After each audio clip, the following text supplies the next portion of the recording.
What's up, guys? This is Jacob Whitesides, and this is my most requested live Ask Anything chat. I've got a bunch of amazing questions from you guys, and I want to give a big shout out to Romeo for having me on the show. Let's get started. Kendall from Glendora said, "Who is your biggest inspiration?" Ed Sheeran by far is my biggest inspiration. I get to meet him in person, and one of the sweetest guys I've ever met. One of the best songwriters in pop music, and overall just an incredible human. So definitely Ed Sheeran. Sheila from Puerto del Rosario said, "If you could describe yourself with an album from any artist, which would it be?" Lemonade, Beyonce, for sure. Amanda from Columbus said, "Will you come to Nebraska on your next tour?" I surely hope so. I'm going to come to Nebraska just to see you, Amanda, for sure. Caitlin from Carrollton said, "What is the story of picking your album title?" Besides Why being my personal favorite from the album, I feel like that song in general kind of just sums up the entire record, which is very self-critical. I felt like I wasn't asking myself why enough, and I remember growing up kind of in a situation where my parents would fight a lot, and my dad thought he was right about everything, and I didn't want to turn into that. And Why was kind of a reminder to just always be asking myself kind of why I'm saying certain things and why I'm doing certain things, and yeah. Bradley from Pittsburgh said, "What song on Why was the most difficult to write?" Probably You Told Me So. It's honestly my favorite song that I've ever written, and it's a song I spent the most time with. So that one has a special place in my heart. I spent weeks with it before I ever showed it to anyone, ever brought it to any sessions, and it was just really a special song for me. And to this day, I still really, really love it. Erica from, how do you say this? Ewing. I didn't want to say it wrong. It looks like Ewing. Erica from Ewing said, "What made you want to start singing?"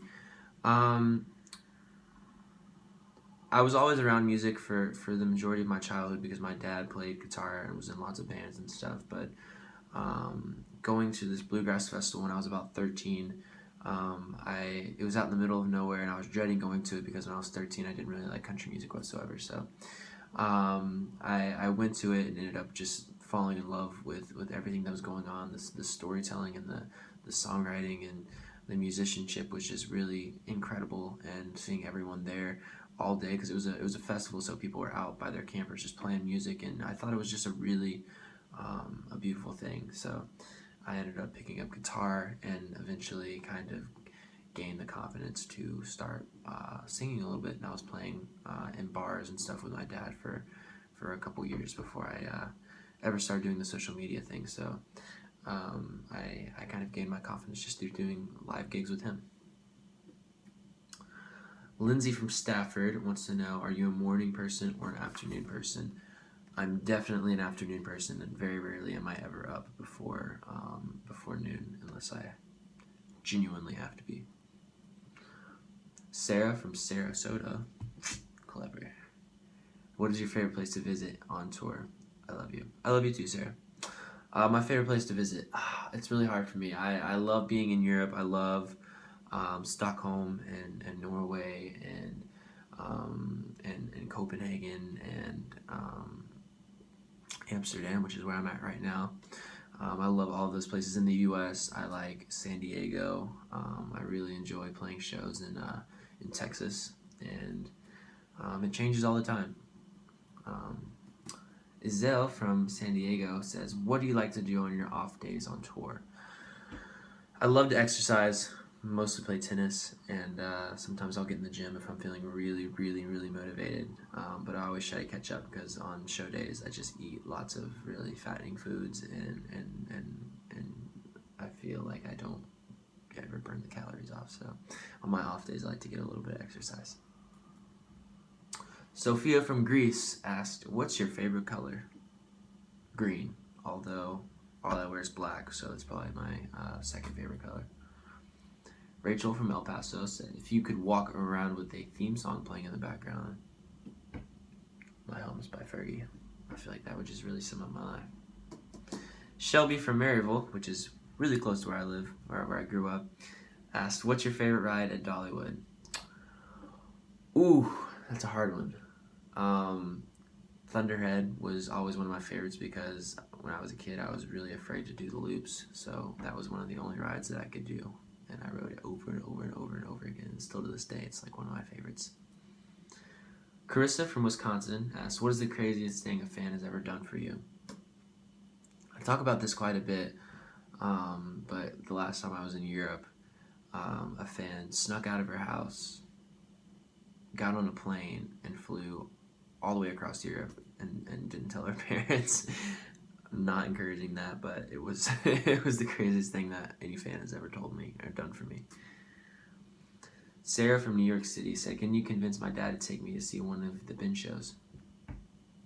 Sarah's dad, could you please, from the bottom of my heart, allow Sarah to go to one of the Ben Rector shows? It's going to be incredible.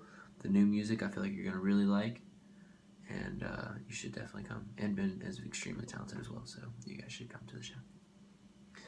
Molly from Atlanta, Hotlanta, wants to know, what's one huge component that inspired you to write Why?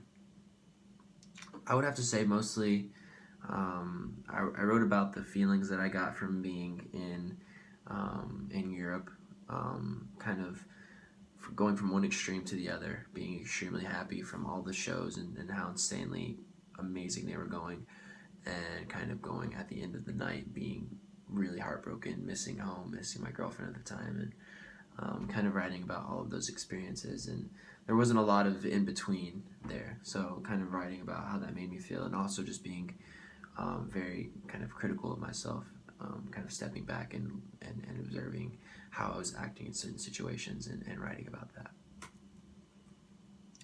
Olivia from Hamburg wants to know, how does it feel like standing, performing in front of so many people and having them all there for you?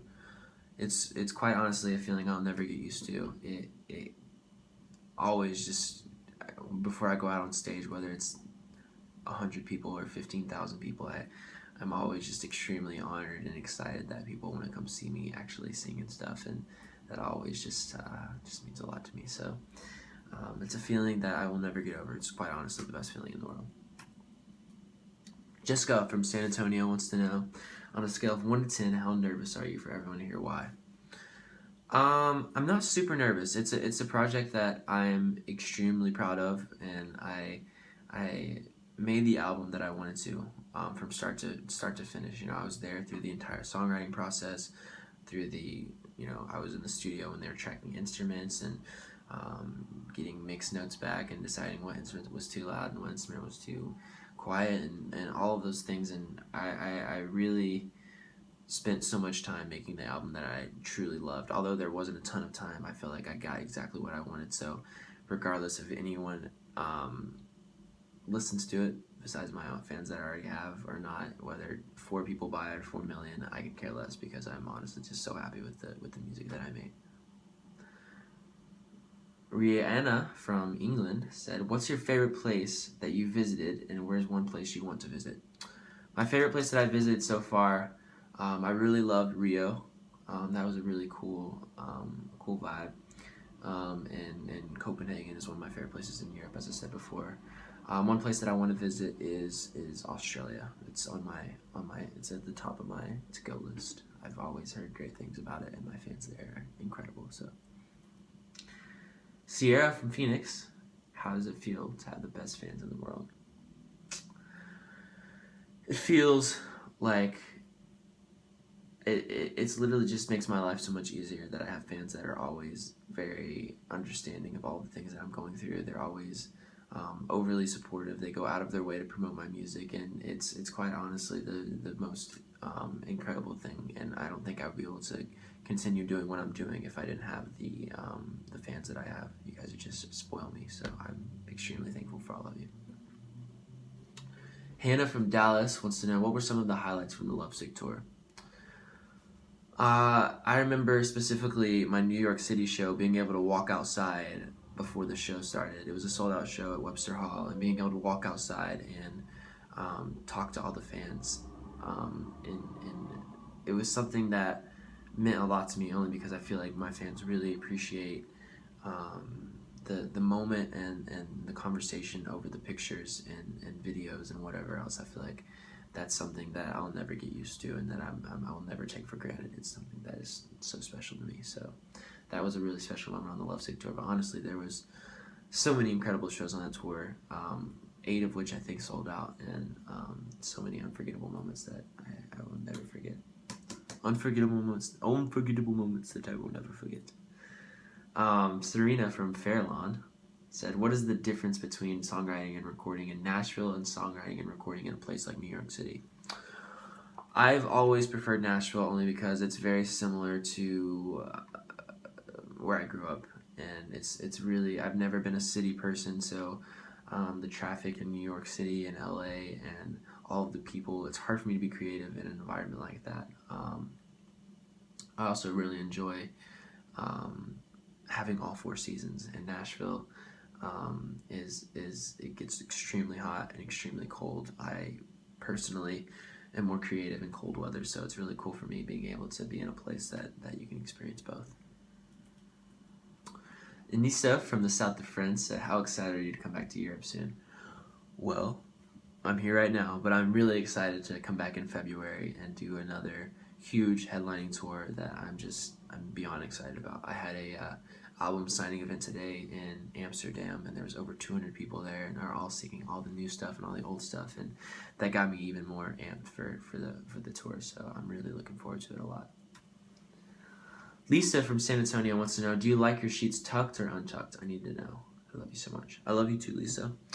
And I most definitely always have to have them untucked, because if they're tucked, my feet can't escape, and then I get claustrophobic and I freak out. Ellen from Copenhagen, can you say something in Danish? Probably not, but next time I'm in Copenhagen, you can teach me. Kim from Montreal, will you come back into Canada soon? I really want to come back and experience more of Canada. I've only been to Toronto, and I hear great things about all of Canada, so hopefully soon I'll be able to come and do a full tour of Canada. Shar from Birmingham UK said, what do you think about while you're performing? I think about the music itself. I think about what I'm talking about. I a lot of the times I'm truly focused on trying to be in the moment 100% of the time, which is really hard sometimes because I'm very ADD, so it's easy for me to jump and think about random things while I'm singing. So more so recently, I've been really focused on kind of making lots of eye contact with the fans in the crowd, and kind of feeding off of their energy and kind of being more in the moment, which is sometimes very difficult. Lauren from Clarksburg wants to know, are you allergic to anything? Nada. Nothing at all. Lucia from Sanford, not Stanford. What is one of your favorite funny moments when you were a kid? I honestly don't remember much from my childhood, besides always being naked and running around the neighborhood. I literally was completely naked almost 100% of the time. I don't remember anything else that was hilarious besides the fact that I hated clothes, and I still do to this day. So, Kira from Amity wants to know, what's the best thing about being famous? Honestly, just having such a large platform to share my music from. I don't think I'm super famous, but being able to share the difficulties that I go through and talk about it with other people, and I think that's something really special that I never take for granted. Oh my gosh, that's it.